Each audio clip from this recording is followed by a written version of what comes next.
کبھی کبھی زندگی کا سب سے اہم لمحہ کسی شور میں نہیں بلکہ اس خاموشی میں چھپا ہوتا ہے جسے ہم اکثر نظر انداز کر دیتے ہیں۔ بری میں مکمل خاموشی تھی۔ ہوا میں پرانی کتابوں کی خوشبو بسی ہوئی تھی۔ زینب ایک شیلف کے سامنے کھڑی تھی، انگلیاں کتابوں کے ناموں پر پھسلتی جا رہی تھی۔ وہ کسی خاص کتاب کو نہیں، کسی احساس کو ڈھونڈ رہی تھی۔ اسی لمحے قریب ہی ایک کتاب نیچے گری۔ آواز معمولی تھی مگر خاموشی میں گونج گئی۔ احمد نے جھک کر کتاب اٹھائی۔ زینب نے بے اختیار اس کی طرف دیکھا۔ نظریں ملے اور فوراً ہٹ گئیں۔ احمد نے آہستہ آواز میں کہا، معذرت۔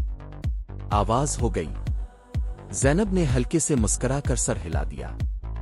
دونوں دوبارہ اپنی اپنی کتابوں میں گم ہو گئے، مگر اب خاموشی بدل چکی تھی، وہ خاموشی جو اجنبی نہیں رہتی۔ کچھ دیر بعد احمد نے وہی کتاب دوبارہ شیلف میں رکھی جس کے سامنے زینب کھڑی تھی۔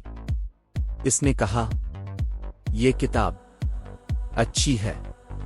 زینب نے کتاب نکالی، چند صفحات پلٹے اور کہا، شاید صحیح وقت پر ملی ہے۔ دونوں بیٹھ گئے۔ الفاظ کم تھے، سمجھ زیادہ۔ وقت گزر گیا۔ لائبریری بند ہونے کا اعلان ہوا۔